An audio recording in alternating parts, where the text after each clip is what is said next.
Amen. All praise be to the Most High. I hope that you all are blessed and having a blessed day. It's been on my spirit to do for a while to make this video.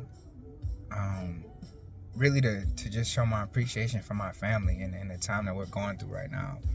I had a big cousin just pass away, and not too long ago I had a homie of mine pass away. So this has been an interesting month for me, man. It's been a month of reflection. It's been a month of really sitting down with the Most High and trying to figure out what it is I am called to do through His grace and His mercy and His teaching and showing me these things. And I think that with my big cousin passing away, it's really made me sit down and be still.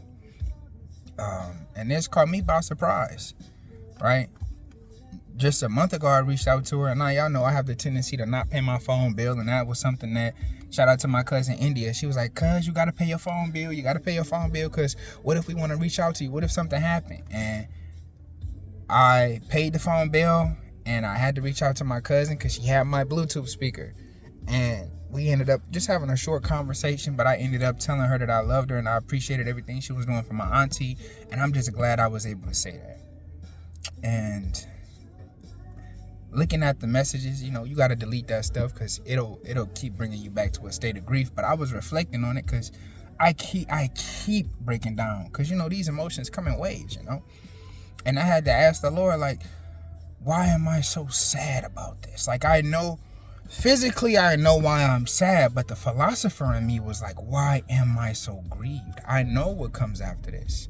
I know what type of cousin she was, what type of big cousin she was.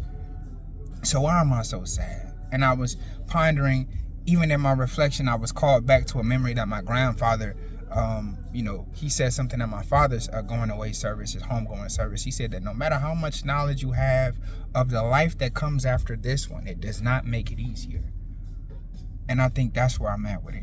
Like, I know what comes after this. I know what type of big cousin she was. I can remember her giving my brothers a place to stay. Even my cousin Keemel. Shout out to my cousin Keemel and my auntie Kathy, right? Because I can remember the Spiller family giving my people, my brothers, a place to stay. I can remember my auntie buying my father's house when he lost it. I can remember, my cousin Tiffany allowing my brother to keep his car at her house. I can remember my cousin Keemel.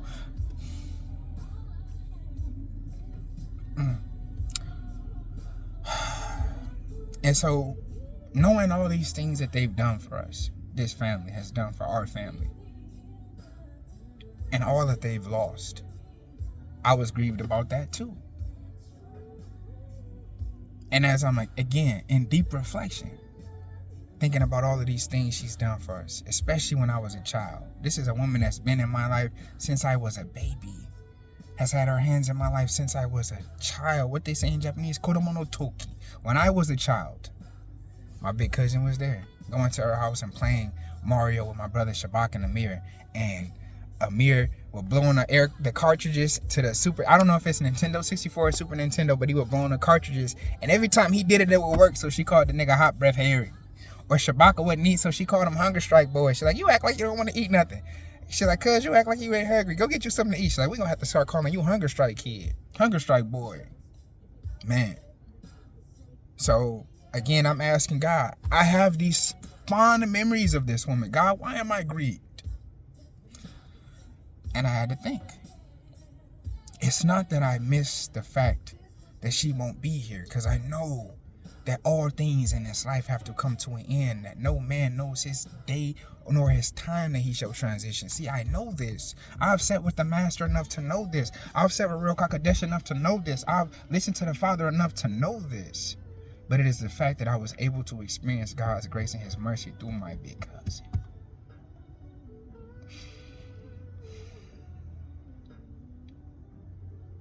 That's what's,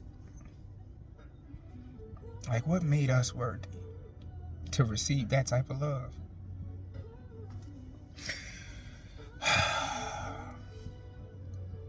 And then I was like, man, we blessed. My whole family is blessed. And I ain't gonna lie. With that, after I was crying, I was mad at God for a second. I won't say mad, because what man can kindle his wrath against God? A fool. I was like, God, why you keep taking from my auntie? My auntie done been through enough. Give her something. For the heartache, he was like, I gave her y'all. I'm like, but God, she been going through all of this and this and carrying no. He said, you are the pot that I sculpted. The pot. How can you question the sculptor? If I want to take, I can take because I gave it. But I'm giving you this in the time that I'm giving you this so you can see, even when you don't think that you're worthy, I can put the love and the grace and the mercy in the people around you to uplift you and hold you. That's what I gave her.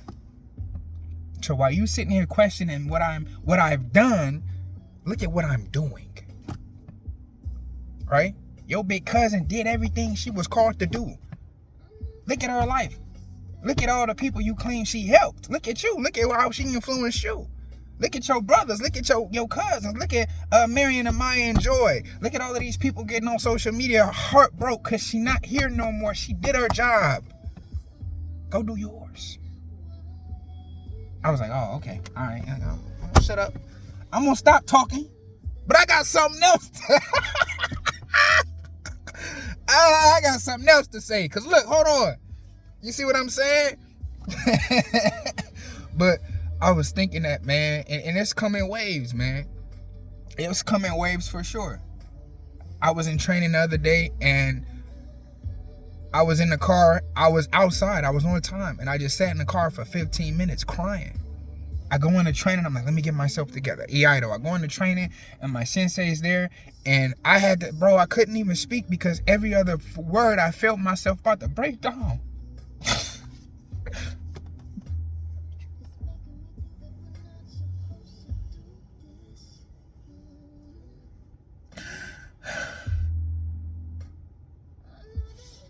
It don't matter how much you study. It doesn't matter how many scriptures you know. When it's somebody that you love, it's gonna hurt. But when it's somebody that you love, it's supposed to hurt because you love them. And that's what love is. Love is a sacrifice. We say this, but we don't understand it. It's a sacrifice. That means that when they've left this plane of existence, you've loved them with no conditions.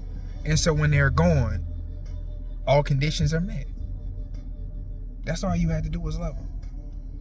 And that's the sacrifice. Because you can't control when they leave or when they don't leave. That's why it's a sacrifice. Here, take this. Take everything I have to offer you. Take everything I can give you. Take all the gifts I can bestow upon you. That's it. And then when they go, they take it with them. You may never see those blessings return to you. And that's the sacrifice in love. And I think as I really sit and contemplate, I look at the family that my father, the Most High God, Elohim, has blessed me with. And I'm like, that was a sacrifice. Because you gave us people who sometimes we don't deserve. You gave us love that sometimes we weren't ready for.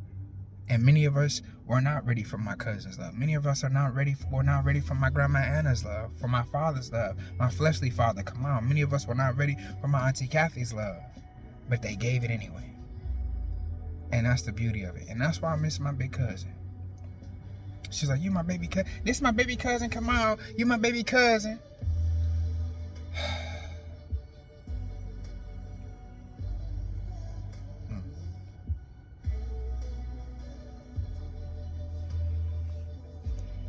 Truly, I am blessed.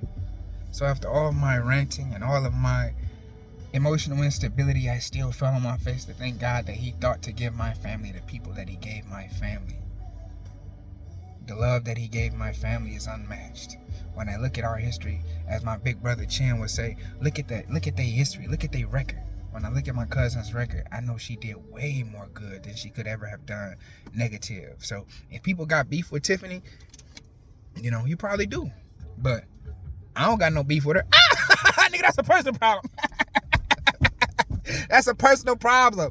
I don't got no beef with my cousin, and that's all that matter to me. You can stay mad over there. You know?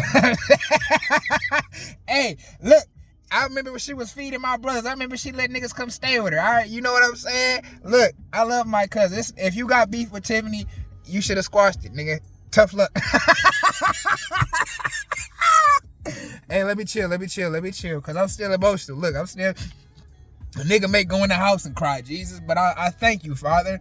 I thank you for my family. The Burton Robinson Dodgera Spiller family.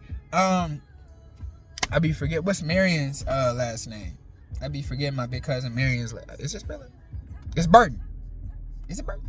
Anyway, somebody correct me, man. I should know this too. But that's my big cousin Marion. She got what? Marion, Maya, Joy, India. My cousins, man. Scooter, Barry. You know what I'm saying?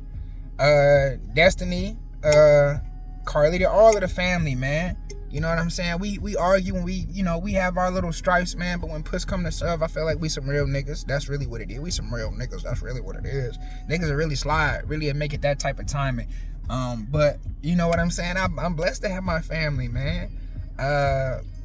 You see what I'm saying? I come from some holy crash outs. I'm gonna put it like I come from some God-fearing crash outs, like King David and them folk. Like bro said, I'm Joshua time. But that's just how we are, man. And I think that, I'm going through it. I know everybody in my family is having a tough time dealing with this right now. But at the same time, I'm also appreciative of my family at this time. So, anyway, hold on. We got one. I got this. Hold on. I can't do the 6 mile. Hold on, 6 mile LA down. You understand what I'm saying? Anyway, you heard me? Peace, God bless.